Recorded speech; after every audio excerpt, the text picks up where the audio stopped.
A wonderful good morning to everyone.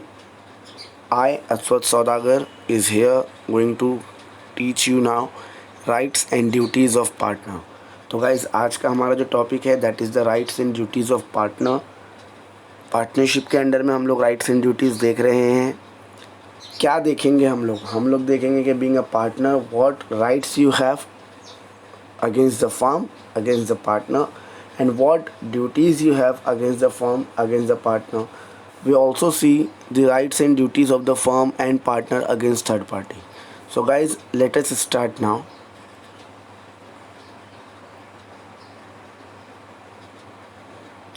Okay, so we are going to talk about the duties and liabilities first. पहले ये जान लेते हैं कि क्या ड्यूटीज़ और लाइबिलिटीज़ हैं. Guys, when you're talking about the duties and liabilities, there are certain general duties. That duties the partner is bound to play. The partner is bound to perform, you can say. So what are the general duties? The very first general duty is they should carry the business of the firm to the greatest benefit or greatest common benefit. Guys, जब आप as a partner act कर रहे हो तो आपका सबसे पहला जो रिस्पॉन्सिबिलिटी है that is toward your firm. तो आपको अपने इंटरेस्ट के बारे में ना सोचते हुए फर्म के इंटरेस्ट के बारे में सोचना है. The thing which is beneficial for the firm you have to perform first. आपका पर्सनल जो गेन है, आपका पर्सनल जो बेनिफिट है वो सेकेंडरी होगा, फर्म का बेनिफिट यहाँ पर प्राइमरी होगा. यू कैन से दैट यहाँ पर हेनरी फाइवल का principle of subordination of individual interest to organisation interest apply होता है, जहाँ पर पहले आप फर्म के बारे में सोचते हो, बाद में खुद के बारे में. सेकेंड जो आपका ड्यूटी है that is you should be just and faithful to each other. Just and faithful in the sense what, आप अगर पार्टनरशिप में हो, यार लोग अगर मिलकर बिजनेस कर रहे हैं तो बिज़नेस तभी लॉन्ग टर्म में चलेगा जब एक दूसरे पर उनको भरोसा हो और एक दूसरे के साथ वो फेथफुल हो, जस्ट हो. यानी कि किसी को भी कोई भी फ्रॉडलेंट एक्टिविटी परफॉर्म नहीं करनी है, किसी को भी कोई भी आपके लिए धोखेबाजी नहीं करनी है. सारे पार्टनर्स को मिलकर म्यूचुअल डीलिंग्स जब वो लोग कर रहे हैं, यानी आपस में जब वो लोग डीलिंग कर रहे हैं, दे शुड बी फेथफुल. उन लोगों को ट्रांसपेरेंसी मेंटेन करनी चाहिए, सारी बातें एक दूसरे को बतानी चाहिए और कभी कोई भी फ्रॉडलेंट या मिसरिप्रेजेंटेशन कंडक्ट नहीं करना चाहिए. आप कह लीजिए. देन क्या कहा गया, they should render the true account and full information of all things affecting the firm और पार्टनर और हिज लीगल रिप्रेजेंटेटिव. क्या कहा गया कि अगर फर्म में कोई भी बात होती है या कह लीजिए जो फर्म के अकाउंट्स हैं, मुझे प्रॉपर अकाउंट्स मेंटेन करने होंगे, सारे पार्टनर्स को प्रॉपर अकाउंट मेंटेन करने होंगे. जो भी इन्फॉर्मेशन, ऐसी इन्फॉर्मेशन जो फर्म को, किसी पार्टनर को या पार्टनर की लीगल रिप्रेजेंटेटिव को अफेक्ट कर सकती है, तो ऐसी इन्फॉर्मेशन जो है आप कह लीजिए प्रॉपरली शेयर की जानी चाहिए. प्रॉपरली आप कह लीजिए उसका कम्युनिकेशन होना ज़रूरी है, अनिवार्य है. Then duty to indemnify. Okay, now we are moving ahead. Second जो बेनिफिट ड्यूटी आप कह लीजिए, duty to indemnify the firm for the loss caused by fraud. Guys, अगर मान लीजिए कोई एक पार्टनर है जो फर्म के साथ में कॉन्टीन्यूसली फ्रॉड कर रहा है और ये बात सामने आ जाती है, तो now that partner is liable to, उस पार्टनर की जिम्मेदारी है, he is liable to indemnify the firm. Firm को इंडेमनीफाई करेगा. इंडेमनीफाई करने का मतलब होता है लॉस की भरपाई करेगा. तो उसके फ्रॉड की वजह से जो भी लॉस हुआ है उस लॉस की भरपाई करना उस पार्टनर की जिम्मेदारी है. मान लीजिए ए बी सी 3 पार्टनर हैं. सी अगर मान लीजिए कोई फ्रॉड कर रहा है और उसकी वजह से फर्म को 10 लाख का लॉस हो गया, तो now it is the responsibility of C कि वो 10 लाख रुपए की भरपाई खुद करेगा. A duty of partner to attend diligently his duties. Guys, if you are entering into a partner with any person, तो आपके कुछ एक्सपेक्टेशन होते हैं. लाइक कह लीजिए ए बी सी 3 पार्टनर हैं, जिसमें से बी जो है वो उसकी स्किलफुल है बहुत, ए के कॉन्टैक्ट्स बहुत है और सी के पास में फाइनेंस है. तो ये तीनों ने मिलकर पार्टनरशिप किया. बी को इसके लिए पार्टनरशिप में लिया क्योंकि उसका he is a skilled one, जो टेक्निकल नॉलेज चाहिए बिज़नेस के लिए वो बी के पास में है, इसीलिए उसको इन्वॉल्व किया. तो अब बी की जिम्मेदारी है कि वो डिलीजेंटली अपनी ड्यूटीज़ को पूरा करे.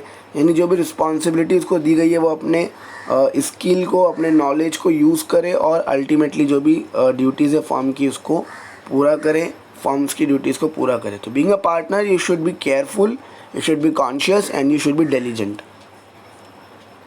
अ duty of partner to indemnify the firm for any loss cause his wilful neglect. किसी पार्टनर की नज़रअंदाजी के वजह से जानबूझकर अगर वो निगलेक्ट कर रहा है, लेट गो कॉन्सेप्ट उसने अडॉप्ट किया हुआ है, जो हो रहा है जाने दो, जो हो रहा है होने दो, और इसकी वजह से अगर फर्म को लॉस होता है तो ऐसे केस में that partner will be liable. Everyone listen to me very carefully guys. अगर आप एक फर्म रन कर रहे हो जिसमें 4 पार्टनर हैं, एक पार्टनर को रिस्पॉन्सिबिलिटी दी गई कि वो रॉ मटेरियल अरेंज करे और उस रॉ मटेरियल को टाइम पर स्टोर करे सही तरीके से, बट वो बंदा जो है वो गलती कर रहा है और रॉ मटेरियल ख़राब हो जाता है, वो निगलेक्ट कर रहा है, वो आप कह लीजिए इग्नोर कर रहा है कॉन्सेप्ट को, और वो रॉ मटेरियल ख़राब हो गया, तो in that case that person will be liable. जितने का रॉ मटेरियल था वो अमाउंट वो फर्म को देगा या तो उतना रॉ मटेरियल ला कर देगा। Then after to account for a private profit, अगर कोई फर्म कोई भी पार्टनर ऑफ द फर्म किसी भी तरीके से फर्म की प्रॉपर्टी यूज़ करते हुए या फर्म का नाम या गुडविल यूज़ करते हुए कोई भी प्राइवेट प्रॉफिट अर्न कर रहा है, तो याद कीजिए he has to report that private profit and he has to share that private profit. वो सारा प्रॉफिट जो होगा वो फर्म को रिटर्न कर दिया जाएगा। चलिए मैं आपको एक एग्जांपल देकर बताता हूँ। मान लीजिए हमारे फर्म के पास में एक वैन है, उस वैन को यूज़ कर रहा हूँ मैं पर्सनल गेन के लिए, मैं उस पर आप कह लीजिए किराए पे दे रहा हूँ। वैन जो है वो किराए पे रन करवा रहा हूँ, मैं किराए पे दे रहा हूँ। जो भी किराया मुझे आ रहा है वो मेरा पर्सनल प्रॉफिट और प्राइवेट प्रॉफिट है, तो ये प्राइवेट प्रॉफिट मुझे इस फर्म के साथ में शेयर करना पड़ेगा। Duty to account for profit in competing business. Guys, as per the rule of partnership it is clearly said that a partner can not involve in competing business. Partner कभी भी competing business conduct नहीं कर सकता। मान के चलिए कि mister A, B और सी ये 3 पार्टनर हैं जो बिज़नेस रन कर रहे हैं। मान लीजिए इनका कोई बुटीक है और बी का अलग से सेम सिटी में सामने ही एक और बुटीक है, आप कह लीजिए, तो ये चलने वाला नहीं है। अगर ये लोग ऑलरेडी फर्म जो बिज़नेस में है, कोई भी पार्टनर इंडिविजुअली या किसी दूसरे फर्म के साथ में वो बिज़नेस कंडक्ट नहीं कर सकता। तो ये आपको ध्यान में रखना है, that is the rule of partnership. Like मान लीजिए आपको मैं एकदम बेसिक एग्जांपल देता हूँ, टीचर हूँ तो टीचर का एग्जांपल देता हूँ। लाइक मान लीजिए if I am running a coaching class with my partners in a same city, I can not run another coaching class. मैं दूसरा कोचिंग क्लास सेम सिटी में रन नहीं कर सकता या दूसरे कोचिंग क्लास के साथ में टाई अप नहीं कर सकता, and that is the rule. अगर मैं ऐसा करता हूँ तो जो भी प्रॉफिट मैं अर्न करूँगा वो सारा प्रॉफिट मुझे फर्म को देना होगा। Then after duty not to transfer is right and interest. Guys याद रखिए, being a partner you can not transfer your right और interest to outsider unless and until approved by all the partner. Even मैं इस तरीके से नहीं कह सकता फर्म को, लाइक मान लीजिए ए बी सी 3 पार्टनर हैं, ए कह रहा है कि अभी नेक्स्ट डे से मैं पार्टनर नहीं रहूँगा, मेरी जगह पे डी पार्टनर रहेगा, तो ऐसा चलने वाला नहीं है। जब तक बी और सी का परमिशन नहीं मिलता है, अप्रूवल नहीं मिलता है, ए ऐसा नहीं कर सकता। तो partners can not transfer. Guys देखिए यही डिफरेंस है।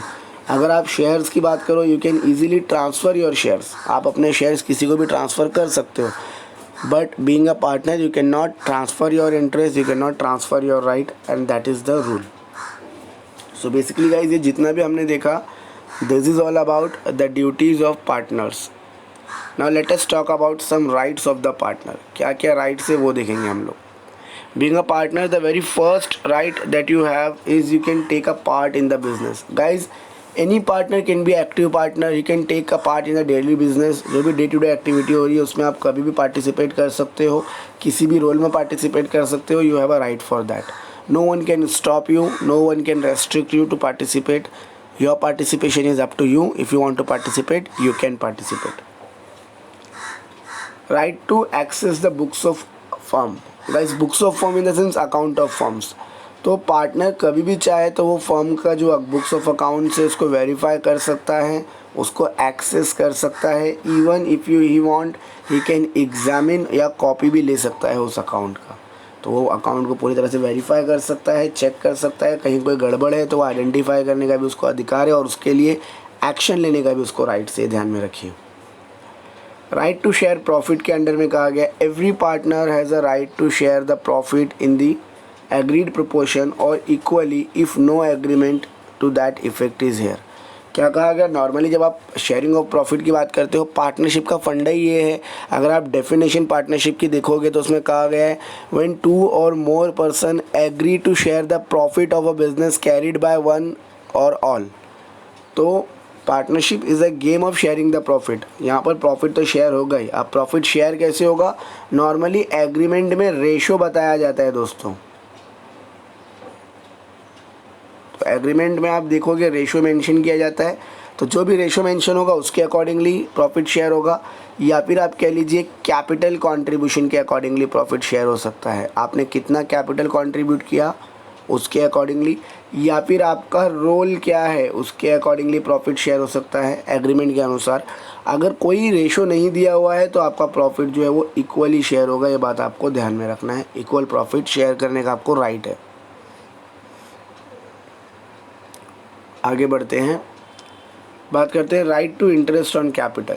तो guys ordinary no interest can be claim on the capital contribution, however if agreed interest made to be paid only out of the profit. क्या कहा गया है कि नॉर्मली कैपिटल के ऊपर कोई प्रॉफिट नहीं हो, आप कैपिटल के ऊपर इंटरेस्ट पे कर ही नहीं सकते हो, बट अगर फिर भी पे करने की बात हो रही है तो याद रखिए वो सिर्फ और सिर्फ प्रॉफिट के केस में होगी। अगर प्रॉफिट नहीं हो रहा है तो आप कोई इंटरेस्ट पे नहीं करोगे। नॉर्मली क्या होता है, मान लीजिए अगर 3 पार्टनर है ए, बी और सी, मान लीजिए ए ने 5 लाख दिए हैं, बी ने भी 5 लाख दिए हैं और सी ने यहाँ पर 7 लाख दिए।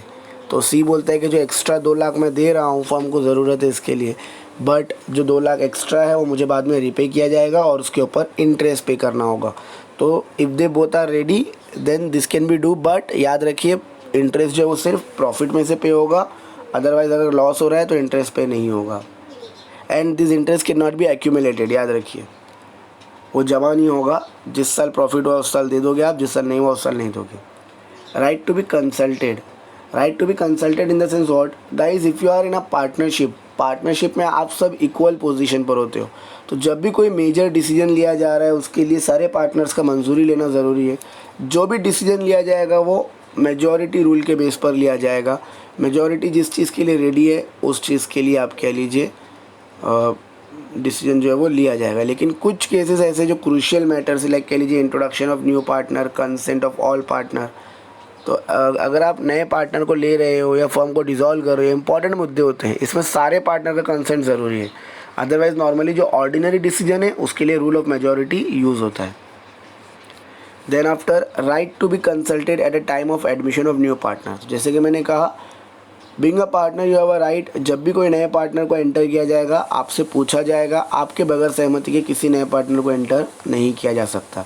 तो मान लीजिए यहाँ पर A want to introduce Mister D as a partner, तो यहाँ पर पहले बी और सी से पूछना ज़रूरी है, उनका परमिशन लेना ज़रूरी है, तभी आप न्यू पार्टनर को एंटर कर सकते हो। Right of an an outgoing partner, outgoing partner मतलब कौन सा पार्टनर जो आपका फॉर्म छोड़कर जा रहा है। तो अगर फॉर्म छोड़कर अगर बंदा जा रहा है आपका, तो यहाँ पर आप कह लीजिए an outgoing partner can carry the competing business. एक पर्टिकुलर टाइम पीरियड के बाद में वो कॉम्पिटिंग बिजनेस कैरी कर सकता है। हाँ, लेकिन कुछ जो एक रेस्ट्रिक्शन है वो लगाई जाती है, कुछ रेस्ट्रिक्शन इम्पोज की जाती है। Beside this right to indemnify, guys अगर कह लीजिए फॉर्म के लिए पार्टनर ने अगर कोई भी एक्सपेंसेस इनकर किए हैं, लाइक कह लीजिए आप लोग अवेलेबल, हम 3 पार्टनर 4 पार्टनर हैं, मेरे पार्टनर्स अवेलेबल नहीं थे, मुझे कस्टम ड्यूटी पे करनी थी, मैंने मेरे पर्सनल अमाउंट में से, मेरे पर्सनल अकाउंट में से मैंने मेरी जो भी फॉर्म का कस्टम ड्यूटी है वो मैंने पे किया है, तो बाद में मैं वो पैसा रीएम्बर्स कर सकता हूँ। इमरजेंसी में जो भी अमाउंट या जो भी एक्सपेंसेस इनकर्ड हुए हैं वो सारे के सारे अमाउंट इंडेमनीफाई होंगे, रीएम्बर्स होंगे। ये बात आपको ध्यान में रखना है। Last but not least friends, right to retire. Being a partner you have a right to get retirement, आप रिटायरमेंट ले सकते हो। रिटायरमेंट कैसे होगा, तो नॉर्मली जितने भी पार्टनर्स हैं उन सबका कंसेंट लेकर आप रिटायरमेंट ले सकते हो, सबकी मंजूरी से। या एक दूसरा चीज़ होता है टर्म ऑफ द एग्रीमेंट के अकॉर्डिंगली, आप कह लीजिए 5 साल के लिए एग्रीमेंट था, 5 साल पूरा हो गया, आपका टर्म कह लीजिए ख़त्म हो गया, तो यहाँ पर आपका पार्टनरशिप भी अपने आप ख़त्म हो जाएगा। Last but not least, in case of partnership at will, partnership at will के केस में आप अपनी मर्ज़ी से कभी भी रिटायरमेंट ले सकते हो, बट ये याद रखिए कि आपको 14 डेज़ बिफोर एक नोटिस देना पड़ेगा। तो अगर आप ये नोटिस देते हो तो आप कभी भी रिटायरमेंट ले सकते हो। So guys, this is all about the rights and duties of partner. आगे हम लोग, जैसे आप देख भी रहे हो, नेक्स्ट टॉपिक हमारा mutual rights and duties of partner है, कह लीजिए आप माइनर्स पोजीशन है। तो नेक्स्ट लेक्चर में हम लोग ज़रूर मिलेंगे और ये टॉपिक देखेंगे।